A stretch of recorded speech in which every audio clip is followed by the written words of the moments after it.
আজকের প্রথম কথাটাই হলো ভিডিও শেয়ার দেন ভাই, একদম ঝড়ের গতিতে ভিডিও শেয়ার দেন, এরপরে কথা বুঝতে পারতেছেন। আমি কখনো প্রথম কথা এটা বলি নাই, আজকে বলেছি, গুরুত্বটা বুঝতেছেন। দেখেন এই কিতাবের রেফারেন্স দিয়ে মৌদুদী সাহেব লিখেছেন যে আল বিদায়া ওয়ান নিহায়ার মধ্যে আছে যে আমির মুআবিয়া রাদিয়াল্লাহু তাআলা আনহু গনিমতের মাল নিজের জন্য রাখতেন।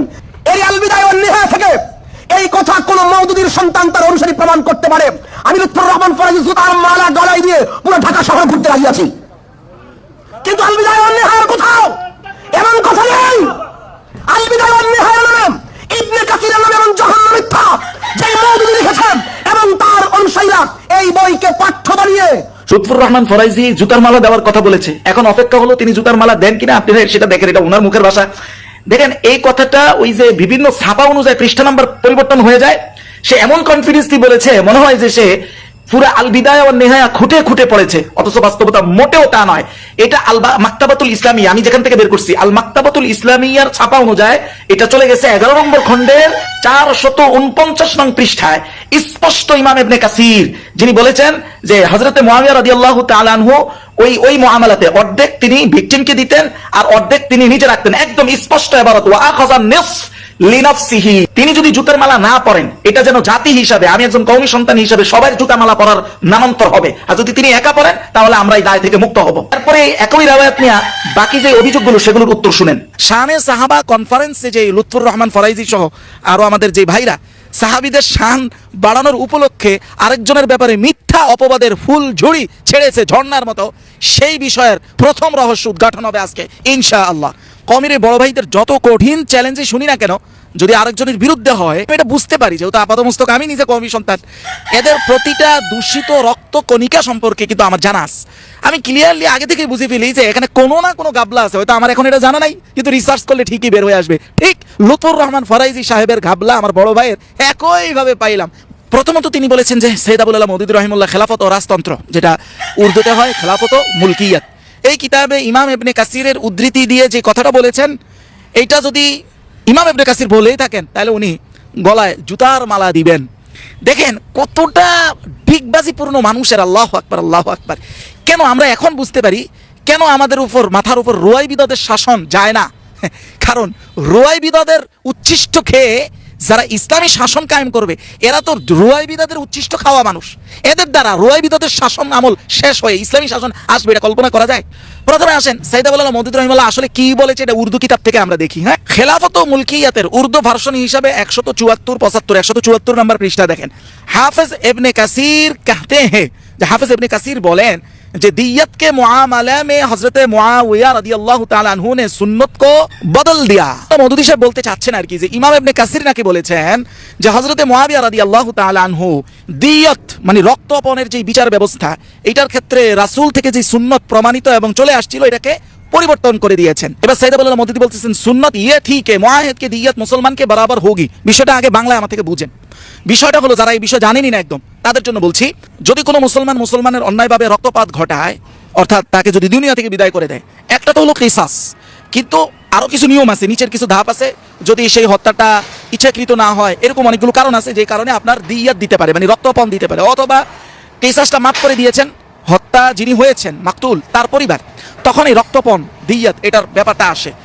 এইটা অনেকে বলেছেন 100 উট অথবা তার যে সমমূল্য হয় এটা দেওয়া।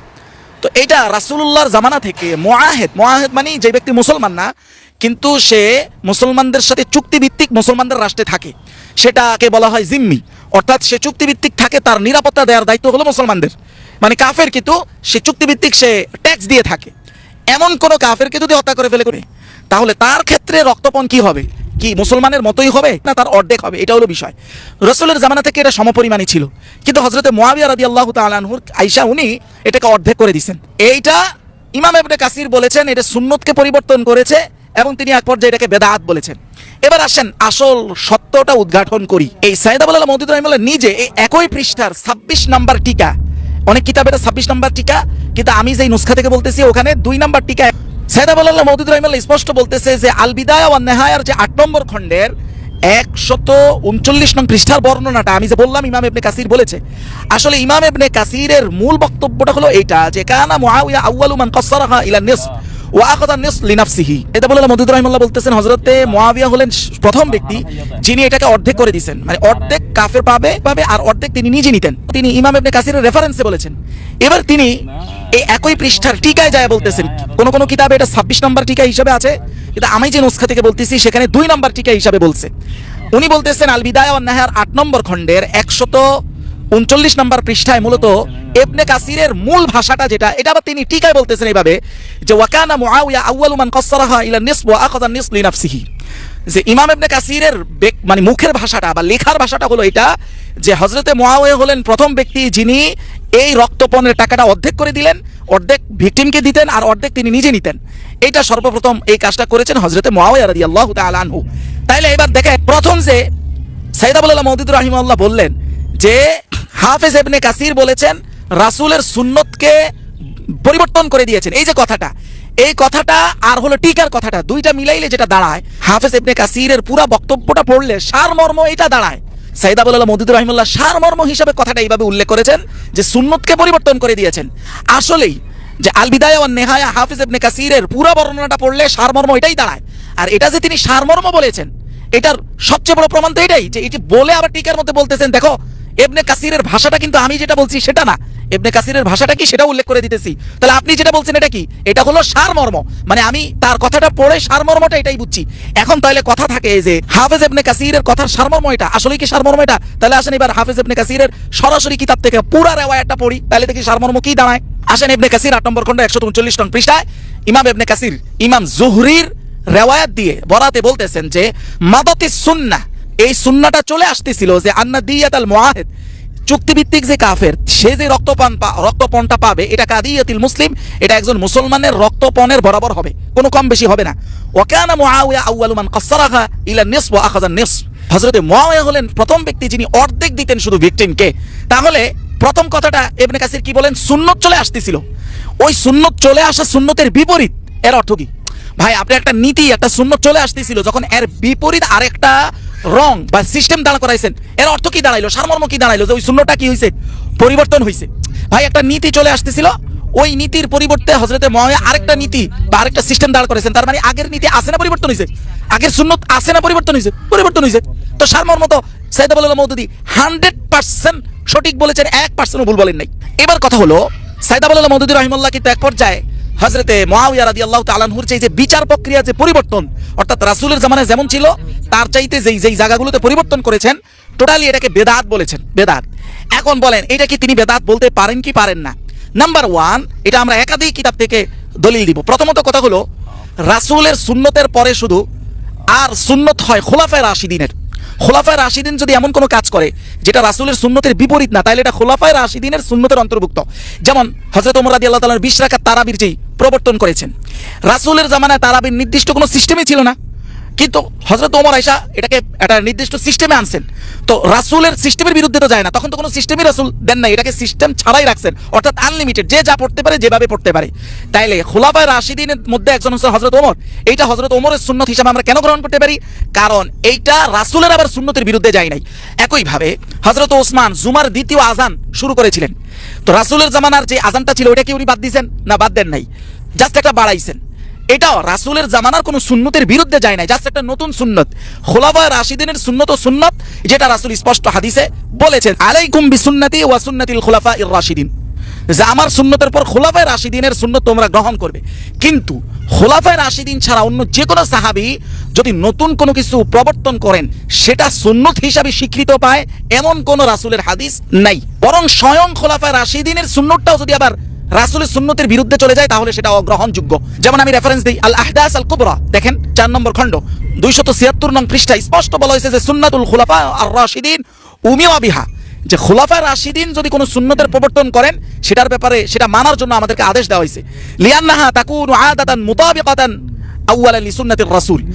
কেন দেওয়া হয়েছে এটার ব্যাখ্যা করতেছে যে হ্যাঁ, প্রধানত খোলাফায়ে রাশিদিনের সুন্নতটা সাধারণত প্রথমত রাসূলের সুন্নতের সাথেই সামঞ্জস্যপূর্ণ হয়ে থাকবে, 1 নাম্বার। সুম্মা ক্বাদ তাকুনু দাল্লাতান আলাইহা, অথবা রাসূলের সুন্নতের উপরেই নিদর্শনকারী হয়ে থাকবে। ওয়া হাযাল হাদিস লা ইয়ানি, কিন্তু এই হাদিসের অর্থ এটা নয় যে খুযু বিসুন্নাতিল খুলাফায়ে রাশিদিন লাউ খালাফাত সুন্নতি, যে আমার সুন্নতের বিরুদ্ধে গেলেও খুলাফায়ে রাশিদিনের সুন্নতকে গ্রহণ করো। তার অর্থ কি? খুলাফায়ে রাশিদিনের সুন্নত যদি কোনোভাবে রাসূলের সুন্নতের বিরুদ্ধে যে থাকতো তাহলে সেটা অগ্রহণযোগ্য হইতো, আর যেটাই ইসলামে অগ্রহণযোগ্য সেটাকেই ইসলাম বেদাত বলে। এমনটা রাসূল স্পষ্ট বলেছেন, মান আহদাসা ফি আমরিনা, যদি ইসলামের মাঝে কেউ নতুন কোনো কিছু সৃষ্টি করে, এই কেউ বলতে সবাই, সেটা যদি নতুন হয় এবং রাসূলের সুন্নাহের বিরুদ্ধে যায় তাহলে রাসূল স্পষ্ট বলেছেন ফাহুয়া রাদ্দুন। এই রাদ্দুন মানে অগ্রহণযোগ্য, যার ব্যাখ্যা কি? অগ্রহণযোগ্য অর্থ কি এখানে? বেদাত। পৃথিবীর ইতিহাসে সুন্নার বিপরীত যাবে আর সেটা বেদাত হবে না এরকম কোন পরিভাষা, মানে সুন্নার বিপরীতও গেছে আবার বেদাতও হয় নাই, এমন কোন পরিভাষা ইসলামেই নাই। তারপরেও এই বেদাত শব্দটা যদি শুধু সৈয়দ আবুল আলা মওদুদী রাহিমাহুল্লাহ বলতেন, শুধু তিনিই বলতেন, তাহলে আমরা এটাকে হয়তো গ্রহণ করতাম না। কিন্তু এইটা শুধুমাত্র তিনি অন্য বড় বড় ইমামদের থেকে দেখে জাস্ট উনি উনার কিতাবে নকল করেছেন। এর আগে বহু বিশাল আইম্মাদের এক জামাত একই কথা বলেছেন। আসেন রেফারেন্স দেই। বিচার কেন্দ্রিক আরো যে অন্যান্য পরিবর্তন, হযরতে মুআবিয়ার বিচার কেন্দ্রিক আরো অন্যান্য যে পরিবর্তন, এটা কি স্পষ্ট বেদাত বলে আখ্যায়িত করেছেন সর্বপ্রথম আল্লামা সদরুশ শরিয়া। আল্লামা সদরুশ শরিয়াকে, উনি একজন বিখ্যাত হানাফি মাযহাবের ব্যক্তিত্ব। ওনার নাম উবাইদুল্লাহ বিন মাসউদ ইবনে তাজ আশ-শরিয়া আল মাহবুবি আল বুখারী। ওনার বাড়ি হলো বুখারা। উনি একজন হানাফি মাযহাবের ব্যক্তি। ওনার এই মতামতটা এসেছে আত-তাওদীহ ওয়াত তালওয়ীহ 311 নং পৃষ্ঠায়।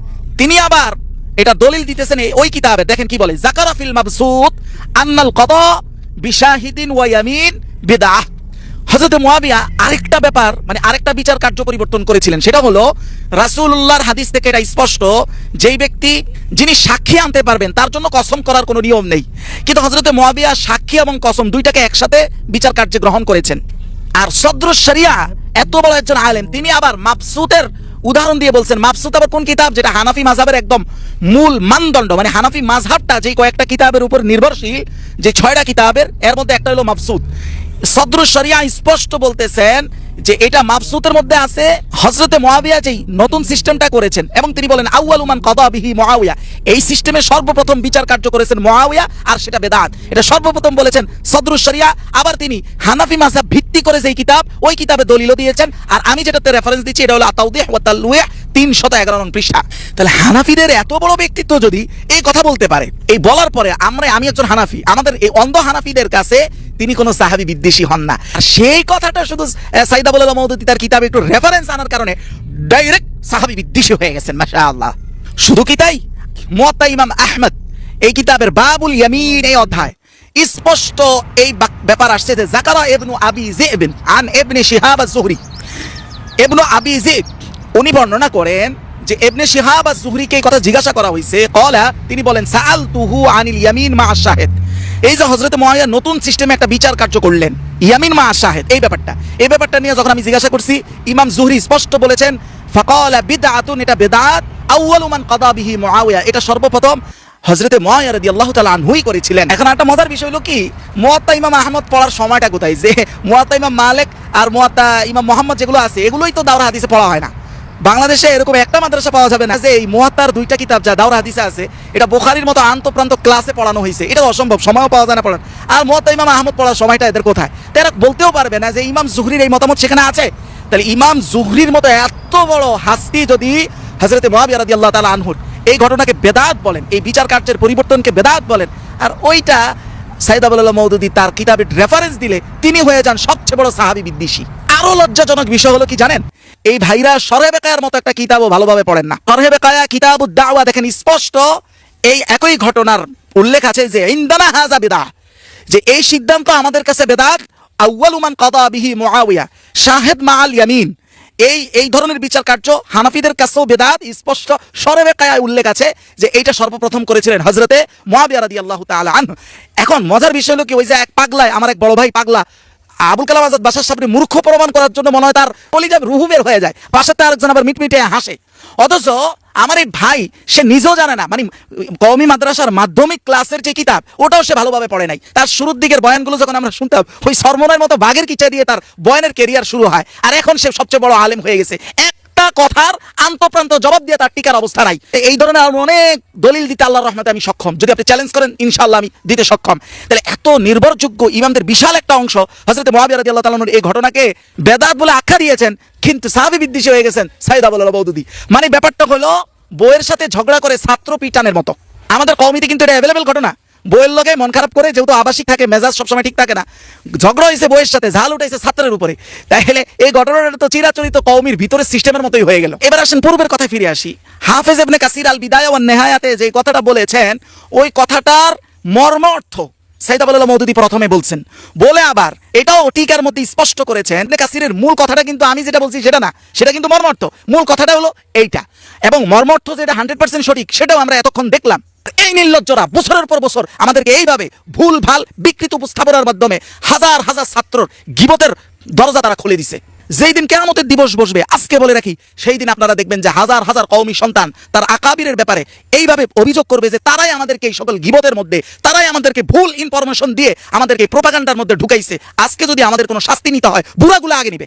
ওপেন চ্যালেঞ্জ দিচ্ছি আপনাকে, হযরত মুআওয়াইয়া কেন্দ্রিক সাইদ আবুল মওদুদীর যে বক্তব্য আপনি তার কিতাব থেকে পেশ করেছেন, আপনার জানায় অথবা অজানায় কোন কথার আংশিক আপনি কাটছাট করেন নাই, পারলে আল্লাহর জাত ও সত্তার নামে এটা কসম করে বলবেন যে আপনি জানায় অথবা অজানায় একটা রেফারেন্স লুকান নাই। পারলে সৎ সাহস থাকলে, ইমানে যাররা পরিমাণ থাকলে একটা কসম করে শুধু দেখান। আমি বারবার বলতেছি, যদি আমি 10 জন আকাবিরের নাম বলি, 10 জন, বেশি না, যে এরা তাদের জানায় অজানায় সাইদ আবুল মওদুদীর ব্যাপারে কখনো বিকৃত উপস্থাপনা, কাটছাট উপস্থাপনা অথবা মিথ্যা বলে নাই, এই ব্যাপারে যদি কোনো কওমির সাহস থাকে আমার সাথে মোবাহালায় আসেন, আমি মোবাহালার কসম করতে রাজি। এইটা করার পরে হইলো ডিবেট। যেমন উস্তাদ রিফাত হোসেন নামে একজন ভাই বারবার ডিবেটের চ্যালেঞ্জ দিয়েছে, তার সাথে ডিবেটে বসবে না। যদি জামায়াতের সবচেয়ে ভালো আলেমের সাথে ডিবেট হয়, তাহলে তুমি কেন? অন্তত হাটহাজারীর একজন মুহাদ্দিস তো এখানে আসার কথা। যদি মানে এক হওয়া, মানে সামঞ্জস্য হওয়াটাই যদি মূল হয়, তাহলে তোমার মতো সোকরাই ডিবেট করবে কেন? ডিবেট করতে হবে কমপক্ষে হাটহাজারীর একজন মুহাদ্দিস।